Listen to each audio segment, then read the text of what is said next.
পরিচয় পেয়েছি প্রণতি দাস এবং টুম্পা দেবনাথ। প্রণতি, তোমার খেলা কিভাবে শুরু করলে? আমি খেলা শুরু আমার গৌতম মুখার্জির হাত ধরে। গৌতম মুখার্জি আমার ফার্স্ট কোচ। আমি সৃজনী ক্লাব থেকে স্টার্ট করি। তারপরে আমার যে ফার্স্ট গুরু উনি জয়প্রকাশ চক্রবর্তীর কাছে আমাকে ক্লাবে যেহেতু বেশি ইনফ্রাস্ট্রাকচার ছিল না, তাই আমি সাইতে 2007-এ জয়েন করি। সেখান থেকে আমি জয় স্যারের কাছে 2015 অবধি করেছি। জয় স্যার রিটায়ার হয়ে যায়, তারপরে শম্পা সাইনির কাছে করতাম, তারপরে অশোক স্যারের কাছে করেছি। তারপর দিদি ডেপুটেশনে আসার পর 2022 থেকে আমি দিদির কাছে আছি। টুম্পা, আপনি কিভাবে শুরু করেছিলেন আপনার শুরু দিন? আমি তো খুব ছোটবেলায় জিমনাস্টিক শুরু করেছি। আমার বয়স আপনার 6-7 বছর হবে। আর সেটা নবদ্বীপে জিমনাস্টিক্সটা আমার শুরু। আর আমার কোচ রতন সাহা ছিলেন, স্বর্গীয় রতন সাহা। তারপরে ওখান থেকেই আমি 95-এ ক্লাস, যখন আমি 9 বছর, তখন আমি সাইতে ভর্তি হই এনএসটিসি সেন্টারে আন্ডার জয় স্যার। আমার আর ওর কোচ একজন নাই। তো জয় স্যারের কাছে আমি জিমনাস্টিক শুরু করি। অ্যান্ড তারপর আমি ধরো 95 থেকে 2007 পর্যন্ত আমি স্যারের কাছে জিমনাস্টিক করেছি। দেন আফটার দ্যাট তারপরে 3 বছর আমি পুনেতে কিছুদিন ট্রেনিং করেছি 2009 পর্যন্ত। দেন 2010 পর্যন্ত 2011-12তে আমি ডিপ্লোমা করে তারপরে আমি কোচ হই। আমার অ্যাচিভমেন্ট, আমি দুটো কমনওয়েলথ গেমস খেলেছি 2014, 2018। দুটো এশিয়ান গেমস করেছি 2018, 2014। 3টে ওয়ার্ল্ড চ্যাম্পিয়নশিপ, 4টে এশিয়ান চ্যাম্পিয়নশিপ, একটা ওয়ার্ল্ড কাপ, একটা কমনওয়েলথ চ্যাম্পিয়নশিপ। মেডেল এখনো অবধি নেওয়া হয়নি। 2018 কমনওয়েলথ গেমসে আমি অলরাউন্ড ফাইনালে উঠেছিলাম, অলরাউন্ড ফাইনাল খেলেছি। আর আপনি? আমি অ্যাচিভমেন্ট, আমার 18 টাইম ন্যাশনাল চ্যাম্পিয়ন আছে। তার মধ্যে আমার 10টা সিনিয়র ন্যাশনালস, মানে including national games and open nationals, women festival, মানে 5টা ওপেন ন্যাশনালস আছে, আমি চ্যাম্পিয়ন হই। আর বাকি 8টা আমার জুনিয়র লেভেলে। আর আমি ইন্ডিয়াকে রিপ্রেজেন্ট করেছি from 98 to 2010, world championship, Commonwealth games, Asian championship. তার মধ্যে আমার বেস্ট অ্যাচিভমেন্ট বলতে পারো, আমি সার্ক চ্যাম্পিয়ন হয়েছি, SAARC international champion. South central এশিয়াতে আমার সিলভার আর ব্রোঞ্জ আছে। আর তার থেকেও ভালো পারফরমেন্স বলতে বলো, আমি 2003 এশিয়ান চ্যাম্পিয়নশিপে আমি বিম কোয়ালিফাইড করেছিলাম, 7th র্যাঙ্কে শেষ করেছি। 3টে গোল পদক পাওয়ার পরও তোমার মানে ফাইনাল সিলেকশন যে ইন্ডিয়া টিমে যেটা হয়েছে ওয়ার্ল্ড কাপে, তার সেই লিস্টে তোমার নাম নেই, এটা কখন জানতে পারলে? এটা আমি কাল ইভিনিংয়ে জানতে পেরেছি, যখন আমাদের গ্রুপে লেটারটা এসছে। এটা জানার পর 3টে গোল পদক পাওয়ার পর তারপরে শুনলাম এমন একজন ওখানে চান্স পেয়েছে যে সেই ইভেন্টের মানে নামই মানে পার্টিসিপেটই করেনি। এটা ডিটেলস একটু বলবে?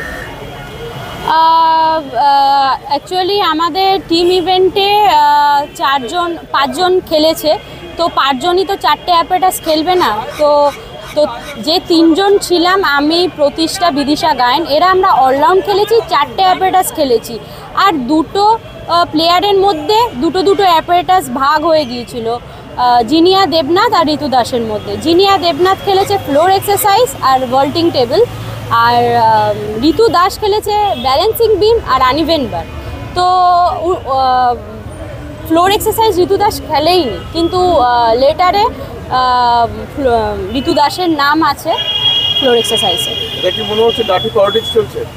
ডার্টি পলিটিক্স, দেখুন আমি এটাই বলবো, এরা যে ডার্টি পলিটিক্স আমি বলতে পারবো না তারা কেন আমি টার্গেট হচ্ছি, বাট এতটুকুনি বলবো যে এইরকমভাবে যদি প্লেয়ারদের পিছনে পড়ে থাকে, তারা যে বছরের পর বছর খাটে, কোচ এত বছর ধরে একটা টার্গেট নিয়ে চলছে, যে এত খাটনি, তাহলে তো কোনো টার্গেটের তো কোনো মানে হয় না, খাটার আমার কোনো উদ্দেশ্যই নেই।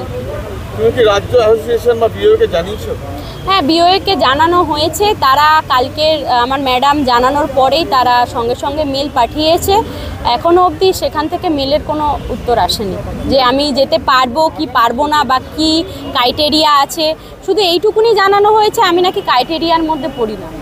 কী ধরনের ক্রাইটেরিয়া বলতে ওরা একটা মার্কস রেখেছে যে এই পয়েন্টটা নিতে হবে, সেই পয়েন্টটার মধ্যেই নাকি আমি পড়ি না। আচ্ছা, টুম্পা দেবনাথ তো মানে আমাদের বাংলার সর্বকালের অন্যতম সেরা জিমন্যাস্ট, আপনি তো কোচ, এই ঘটনার পর আপনি কি বলবেন, যেহেতু আপনার আন্ডারে তো মানে কোচিং প্রশিক্ষণ নেন উনি?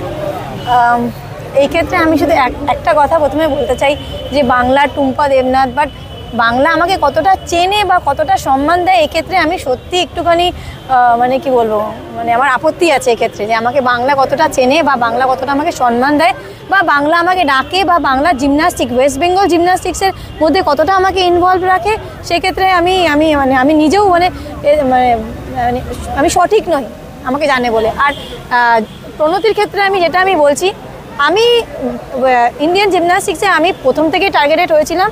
আমি সেই ডিটেলসটা এখন আপাতত বলতে চাইছি না, কারণ আমার নিজস্ব কিছু কাজ আছে, সেই কাজটার জন্য আমি একটুখানি চেপে রাখতে চাই। সেটা আমার পার্সোনাল রিলেটেড জিমন্যাস্টিক্স, আমার কেরিয়ার, আমি সব কিছু নিয়ে বলতে চাই। বাট ও টার্গেট হচ্ছে, আমিও টার্গেট হয়েছিলাম, ও টার্গেট হচ্ছে, আমি জানি না, maybe she is my student. আর এটা আজকে নয়, এটা আমি লাস্ট 20 years ধরে দেখছি। যেটা হচ্ছে সেটা ঠিক হচ্ছে না। এখনও এই সময়ে এসে এখনও এটাই হচ্ছে।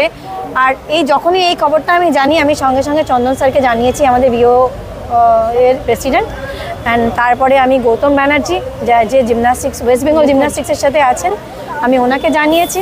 আমার যাকে জানাবার, আমি যতটুকু জানাবার আমি জানিয়েছি। আমি জিএফআইকেও জানিয়েছি, সেখান থেকে আমাকে শুধু এটাই পাঠানো হয়েছে অন প্রসেস।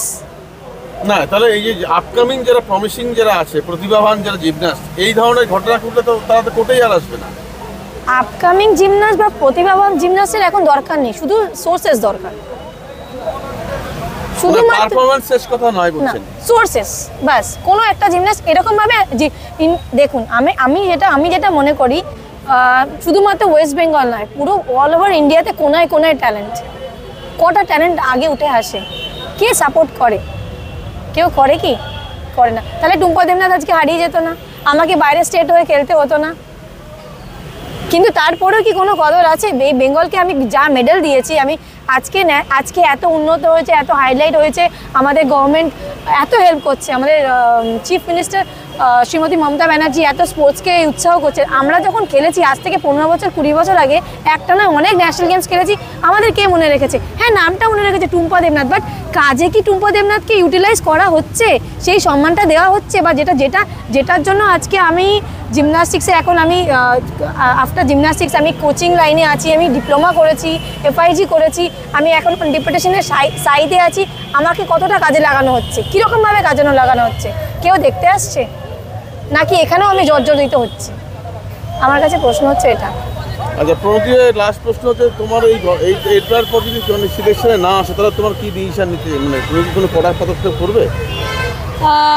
দেখুন, এখনও অবধি বলতে পারছি না আমি কি করব না করব। আমার আমার চোট আছে, সিনবোন চোট, সেটার জন্য আমি যে আরেকটু বেটার প্র্যাকটিস করব বা আমি আরেকটু বেটার করতে পারবো, আমি করতে পারছি না। কারণ আমি বহুদিন ধরে এই ব্যথা নিয়ে ভুগছি, সিনবোন স্ট্রেস ফ্র্যাকচার নিয়ে ব্যথা নিয়েই করে আছি। কিন্তু এর পরেও তো আমার মনে হয় কিছুদিন জীবন আমার পড়ে রয়েছে ভালো করে হাঁটা চলার জন্য।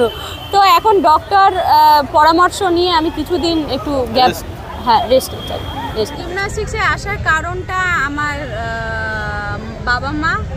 আমি তো খুব শান্ত ছিলাম না ছোটোবেলায়, আমি প্রচণ্ড লাফাতাম, এই দিক আমার এগুলো ফেটে যেত, আমি হাট থেকে লাফাতাম। এইসব দেখে আমার বাড়ি থেকে আমার দাদা প্রদীপ দাস, সেও ইন্টারন্যাশনাল জিমন্যাস্ট, সে প্রথমে সৃজনী ক্লাবে ভর্তি হয়। তারপরের থেকে আমার বাড়ি থেকে আমার মাও বলে না দুষ্টুমি করছে, ক্লাবে নিয়ে যাওয়া। তো এখান থেকেই আমার জিমন্যাস্টিক কেরিয়ার শুরু।